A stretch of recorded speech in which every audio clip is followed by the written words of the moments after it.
Hello and welcome back to The Sims 4. I am the ConflictNerd and today we're gonna be building my house. Or at least we're gonna be trying. This was actually a pretty complicated build to do.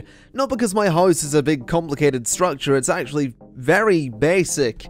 It's a big square. But my house is a semi-detached house and it has some weird proportions. And there are two rooms at the top of the house inside of the roof space. And that's really difficult to do inside of The Sims 4, at least I find it really difficult to do. If there's an easier way to do it, then please let me know. Because thanks to all of the complications, and thanks to the fact that I put this in a very small lot, and thanks to the fact that it's technically not finished, I'll explain that in a second, this build will never be up in the gallery. Not until I have it in a state that I'm actually happy with, because thanks to the complications on the upper floor, it's really difficult to play up there. And like I said, the lot's a bit small, so there should be a driveway, there should be a bigger front garden and a bigger back garden, but there isn't. The challenge today was just to build something that resembled my house, and I think I did that. Now we're just moving inside here. That's the living room that I just put in there. The main hallway is, of course, right there. There's gonna be 3 rooms on the left side of the house there. That's a spare bedroom, a bathroom, a master bedroom, and then the room at the back left there is the kitchen. That'll be getting extended in a little bit.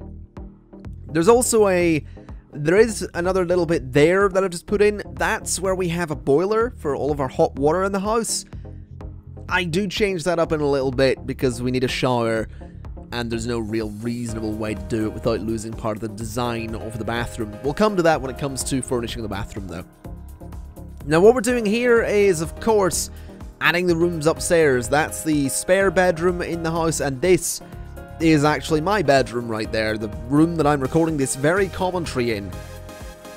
This proved to be incredibly annoying.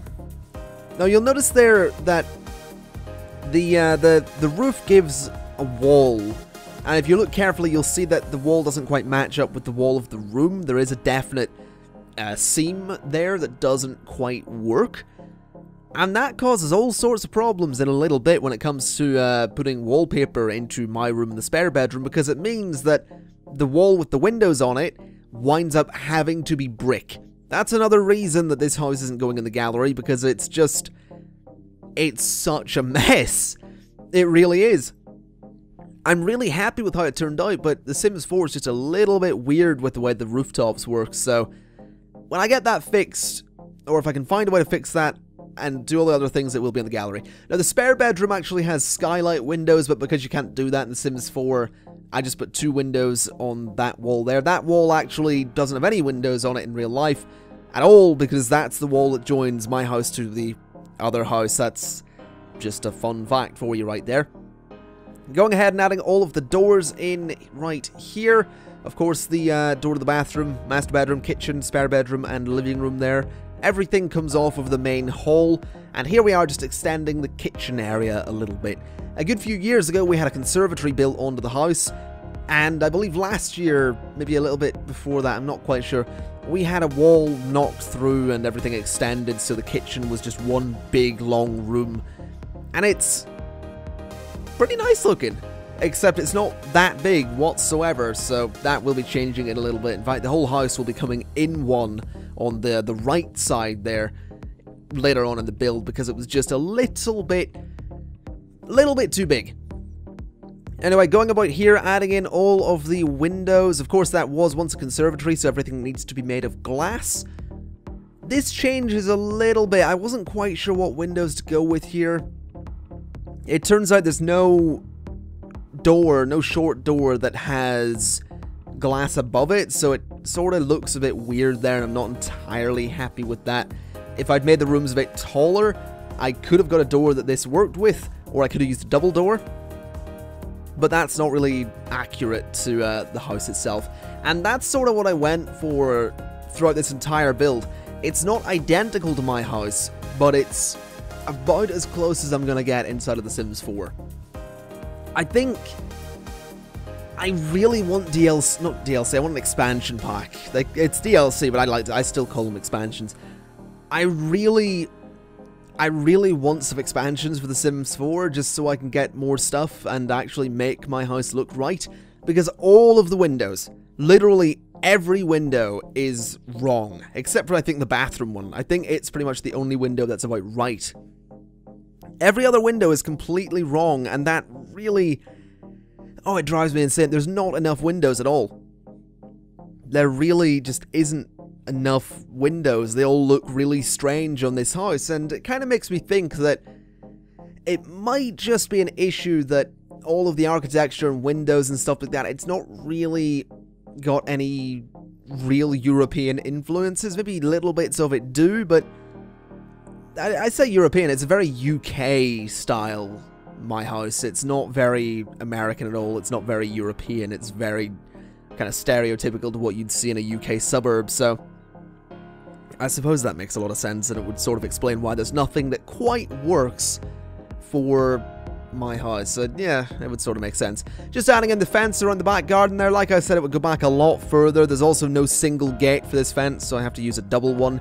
And that path coming down the side of the house there would be a driveway if I'd picked a bigger lot. The thing is, I didn't really want to get rid of any other lots at the moment, so I just went with the smaller one. It works. It's not that bad.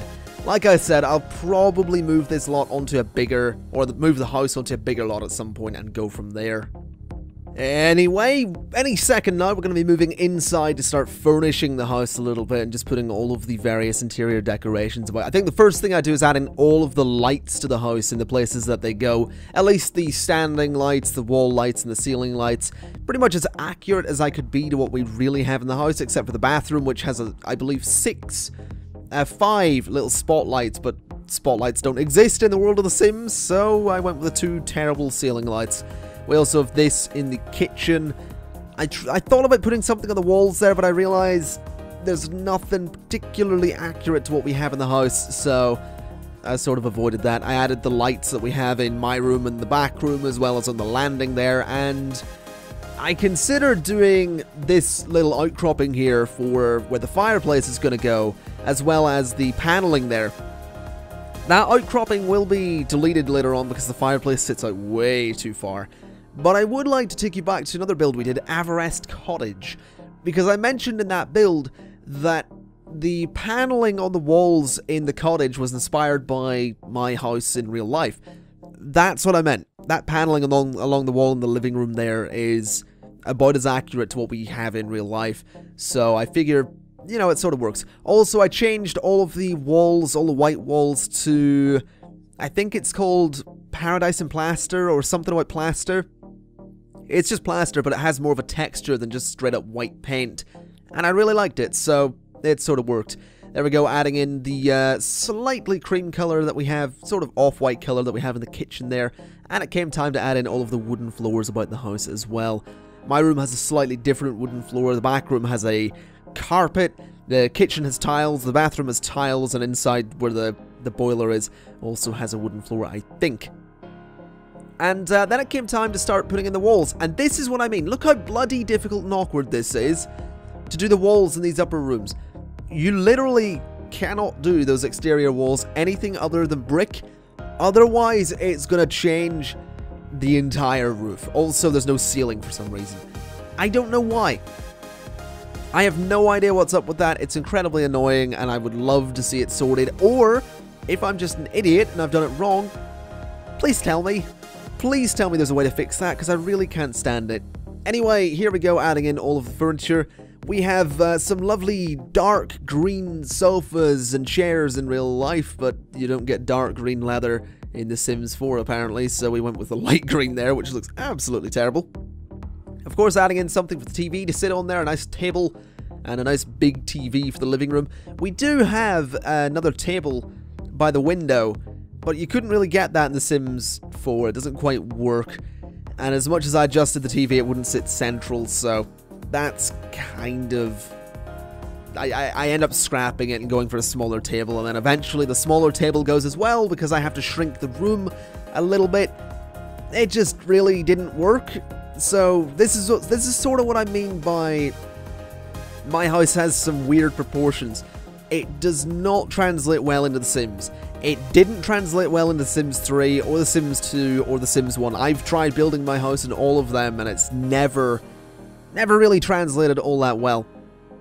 Now, we do have every painting you see, every picture you see in this room, we have. Not the exact thing, but the frame and the golden frame there is correct. The dark wood frame above the fireplace is correct. We have 2 pictures above the sofa. They're not like that, and the frames aren't correct, but I figured, you know, why not? Adding in some art to that little table there. And then a massive curtain there for the front of the house. I actually end up going back and changing that window later on because it looks terrible. That's not what our window's like at all. And then going ahead and adding something under the stairs. We do have a little table under there. It's where the house phone sits. One of the house phones sits anyway. And yeah, that's why that's under there. There's nothing really on it. But can I just point out how awkward this is? This was me trying to put some paintings on the wall there. I mean, it does go up. It goes right up the stairs, but I couldn't put anything on the join, and that's really strange. Now, of course, this house wouldn't be complete. I do live with my grandparents, so there is a giant grandfather clock right there. That thing has been there for as long as I can remember. I think it's older than me. So, yeah, there's a fun fact about my house. We also have these carpets going up and down the hall as well, so there's that. We also have things in the corners, so there's that as well. I am genuinely really pleased with how this turns out. The ground floor is pretty much spot on, if a little bit off in places.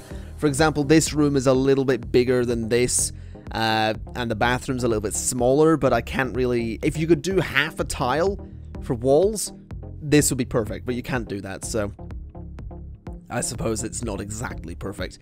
Now, this is where I started realizing that this little area was completely pointless, and I thought, what if I put a shower in there to give the room purpose, but make it still look like it does in my house?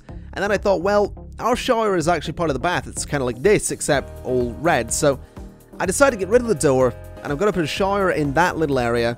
So the same space is taken up. It's just, it's not identical, but it works. And it kind of looks similar, but it doesn't. It's, I suppose, a compromise. There's a couple of compromises here and there. Like I said, there's a big compromise all around the house in the sense that we don't have a driveway, much of a garden, or much of a back garden. So there are compromises here and there. But overall, I'm kind of happy with how the entire build turns out. Now, here we are just trying to work out what to put in the bathroom. We have some big black square tiles in the bathroom. Nothing really like that in The Sims 4, so I end up just going for some black wood flooring there. I also added in the tiles to the kitchen floor as well, but here we are in the master bedroom. This is my grandparents' room. And this was a little bit weird because they have these giant built-in wardrobe units with mirrors on the front of them, and you can't really get that in The Sims 4, so what I end up doing is putting mirrors all along this wall with these little things in front of them, and it looks strange, and then I put a little thing in the middle of them as well. And like I said, it looks a bit strange, but it's, again, a compromise. That's sort of what I realized I'm going to have to do a lot in this build to make it look like my house. There's going to be a lot of compromises just here and there, but overall, I'll be honest, I'm pretty much happy with it. You know, all these compromises are obviously a bit annoying, but it does actually look like my house. And the kitchen, I'm really proud of this kitchen, actually. I mean, I'm genuinely proud of how this kitchen turns out. It looks pretty much friggin' spot on to what my kitchen actually... I say my kitchen, it's not... I live here, it's my house, but I say, you know, it's pretty much spot on to what the kitchen looks like. And that's kind of cool, to be honest. Even that end cabinet there, which we do end up getting rid of, but the end cabinet looks pretty much identical. Everything just looks the part and looks right, and I'm really happy about that. We do need to, like I said, we'll be squeezing it in a little bit. We'll be taking some space away from the house and giving it back to the lot, I suppose, in a little bit. But you'll see why that's sort of a necessity in a little bit. You'll notice that the kitchen and living room both look so much better when we go ahead and just shrink the house a little bit. Now, I considered moving all of the kitchen units up a little bit here, just because it would let me put a cabinet above the fridge. The fridge in our kitchen it's actually a built-in unit, but you can't get that in The Sims 4 either, which I don't know, it seems like they missed out on so many opportunities in The Sims 4, and I worry, and I'm sort of aware that that's probably just because of DLC. But then again, there's probably no point complaining about DLC because expansions are sort of a thing that we're used to with The Sims. Does it make it okay? Maybe not, but, you know, all these years later and they're still doing it and getting away with it and we still buy them all and I still really friggin' enjoy them, so... bleh. It's probably not an argument we want to get into here in this kind of video. Anyway, going ahead and adding in all the sofas we have out in this area. We have a 3-seater on the left and a 2-seater over in that other window, but I swap them about because of the spacing of everything and it just makes a bit more sense to do so. And I think we're actually coming up to the point, yeah, where I just decide to shrink the... I think I've already shrunk the kitchen, actually, yeah. It looks like I've already done it. You can sort of see there why it was necessary, though. That it looks a lot more enclosed and sort of more homely when it's shrunken down, and that is more the scale of the kitchen in real life as well. The living room also needs shrunk down, the bedrooms need shrunk down a bit as well. And you'll notice the living room actually looks a little bit better shrunken down as well. I don't think it's that small in real life, I think it is a bit bigger than that, but I don't know, it's either the scale of The Sims is a bit funky, or the scale of our house is a bit funky. I don't know, it's very strange, but I also realized I needed to change the window here. And I go for the same old strategy of using 2 windows beside each other because it's pretty much the only bloody thing that works. And really, I think that is the last change I make to the exterior of the house, other than sorting out the driveway a little bit later on, doing this roof and putting a fence up, but there's really not much more I do, other than, of course, landscaping towards the end of the video, but I mean... landscaping is literally just putting a couple of flowers in the front garden, and that comes later on. So, yeah, that is kind of it. There is a clock on the wall in the kitchen. There's another grandfather clock as well. I went with a different one just because it would be weird to have the same one. That's out there at the minute. We're planning on selling it, but I thought, you know, it's a nice way to fill a little bit of space there. This corner has loads of clutter in it because it actually has a lot of clutter in it in real life. I'm really proud of how accurate this kitchen actually is. Like, we have these lights under the cabinets, we have the clutter in the corner, we have all of this stuff. Like, that is my kitchen. That's scarily accurate. And I'm really proud of that. But here we go, moving upstairs into my room. Actually, no, we're not. We're putting the windows in the other room because they got deleted. But I think now we're moving into my room. Oh, this was a pain in the arse to do. I had to put the walls down completely flat because of the way the roof works, and that's another reason this house isn't going in the gallery. It's so dumb. It really is. Just the way this works annoys me so much. But I suppose that's just The Sims 4. I'm sure it'll change in later expansions. This desk, I'm really happy with, because that is actually, like, that is the position of my desk, and there's another TV beside me there. I tried scaling this up. It didn't actually scale until I placed it, and it was being really weird. The TV to the right of me is a bit bigger. I also have 2 screens, but this is about as close to my room as you're going to get. This room divider isn't actually to my left. It's in front of me between the bed and my desk. There's a nice bit of a gap there, but again, in The Sims, not really an option. Now, I tried changing the doors about here, and that went really weird. Because every time I picked up a door, I would see the other doors, but when I placed it, the other doors would disappear, so I couldn't pick them up. It was a really weird thing, but I just wanted to change the doors about so my door was in a better place, more accurate to where it actually is. And I must say, overall, my room is fairly accurate as well. I think the most accurate rooms in the house are probably, in order, the kitchen, my room, then the living room. And I'm kind of happy with that, honestly. The spare bedroom I sort of just throw together because I'm not happy with it whatsoever. It's smaller than it needs to be. It's a really bloody awkward situation, and I don't know what the builders were doing when they built the bloody house 25 something years ago, but they were certainly on something. Anyway, that is pretty much gonna be it. We're gonna do the landscaping here, and then we're gonna jump into some screenshots. The house is a bit of a nightmare, but I'm kind of proud of it. I think it looks pretty decent, if I'm perfectly honest. I mean, it's sort of livable. I'm going to do some proper tests on it, and if I can get a version of this that's somewhat more complete, and looks more the part and actually isn't a pain in the ass to use, then I'll put it on the gallery. But until then, until you hear otherwise or read otherwise in the description, this house is not going to be in the gallery. Anyway, folks, thank you very much for watching. If you have any suggestions for future houses, please leave them in the comment section below, and I will see about building them in a future episode of this wonderful little series that we have going on here. I've been the ConflictNerd, and I will see you next time. Bye-bye.